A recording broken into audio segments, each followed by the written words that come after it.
Welcome to Napoli. Thank you very much for coming all the way here. I hope you had a smooth trip. I know that the city can be a little bit tough at the first sight. I'm sure that you will grow fond of it. I'm pretty sure that many of you will want to come back after 5 days here. And if you're saturated, don't mind, take time and come back later on. So I would like to thank Marco and Professor Miele, Marco Chianese and Professor Miele for helping me to introduce the department. And I would like to thank again the funding sponsors, which is the University of Naples and the INFN. They gave us money. The money was not much. So we tried everything we can to help people to come here, to give waivers. We really care about the participation of young people, and especially for countries which is where there is an underfunding of science. Where we failed, it was for mere practical, vulgar problems concerning money. So we apologize for those of you that we couldn't help. And thank you for coming. So this edition of TeVPA is very special in my heart because it took a lot of effort to organize, but also because this effort was gauged and helped by a large help of community at different levels. And there are several layers of community that for me is important to stress, and the word community is very important for me. So the first layer of community is certainly the International Advisory Committee. They gave us the chance to bring this conference for the first time in a southern Mediterranean city. To my knowledge, this is really the first time, and we're happy of it. And the second layer of community is you.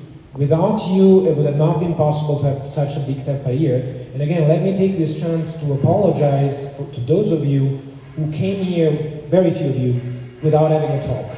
The response that we got was overwhelming. We had to change venue.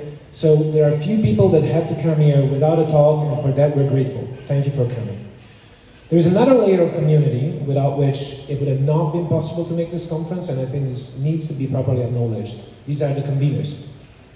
You probably won't see all of them because you will see the ones in your parallel sessions, but the conveners took entire scientific responsibility for the parallel sessions, and they did a lot of work. So I think it's a good moment to acknowledge all the work that has gone into that. They are the responsible people for the science, and again, thank you very much.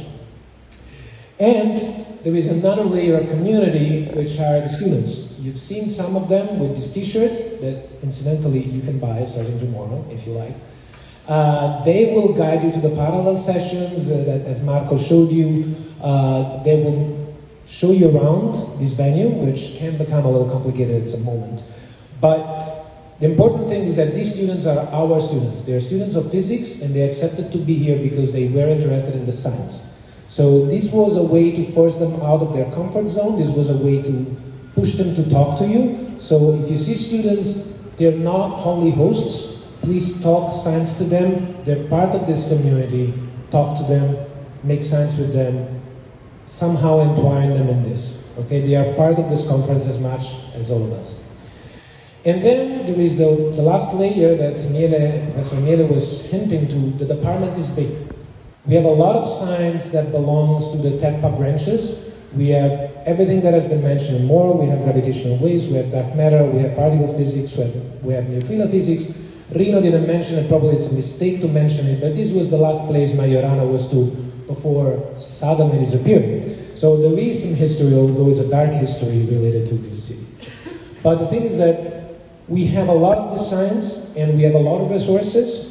They might not be in terms of money, but we have resources, especially intellectual resources. So if you like the city, if you like our group, if you like our students, consider coming here, consider poking us.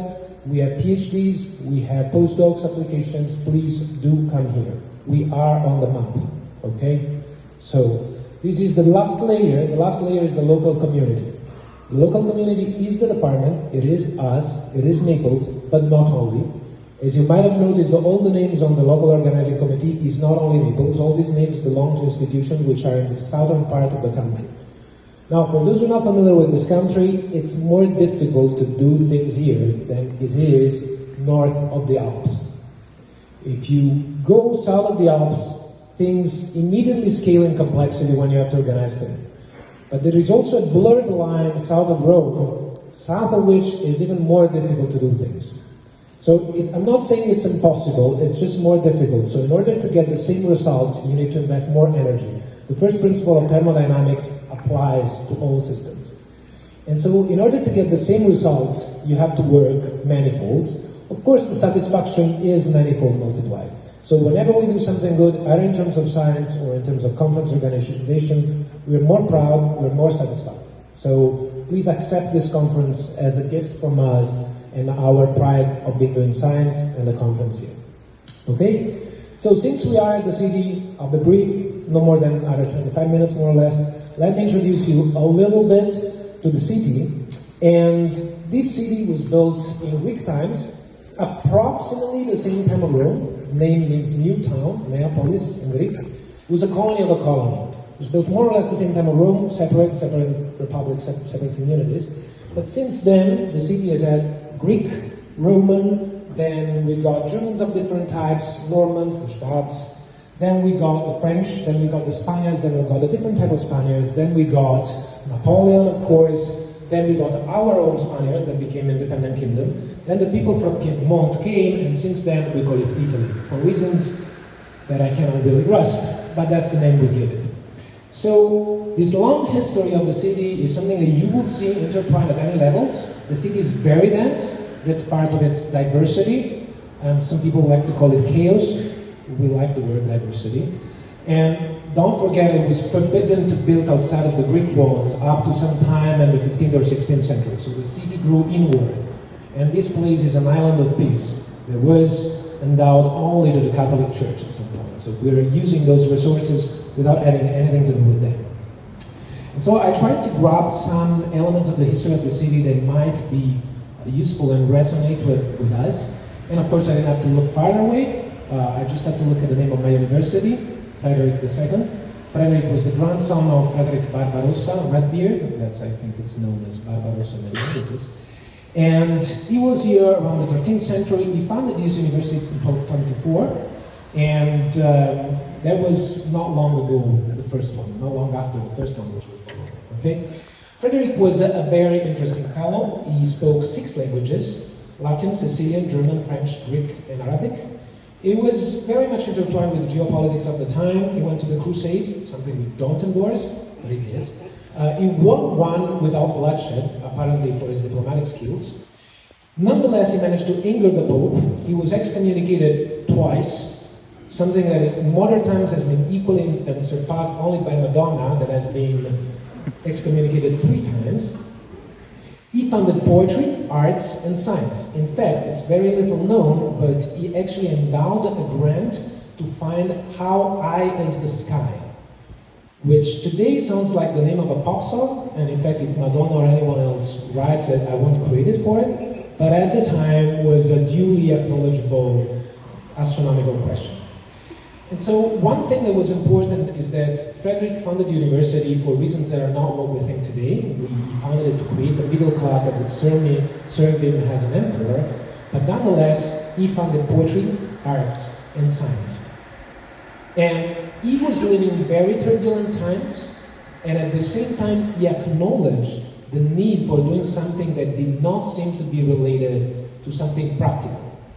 He was an actor of a turbulent world. He understood war, he understood blood, he understood death, but he thought that knowledge and poetry and beauty had a place, a structural place, even more so. So today we're certainly not living times as turbulent as Frederick's, but certainly the times that we're living today are more turbulent than 10 or 15 years ago. Maybe less than 50 years ago. We don't know what's coming.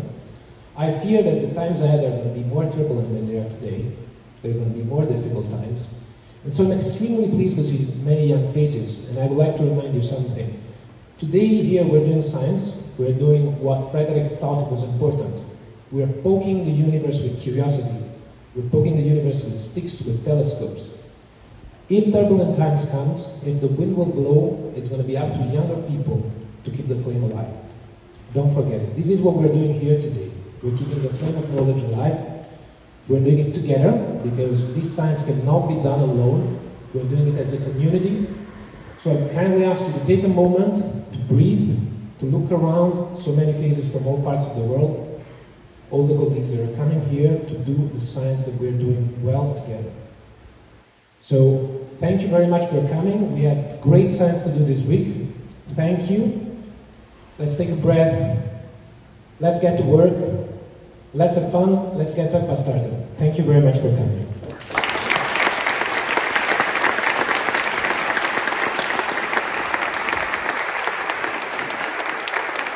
This man is going to be responsible for keeping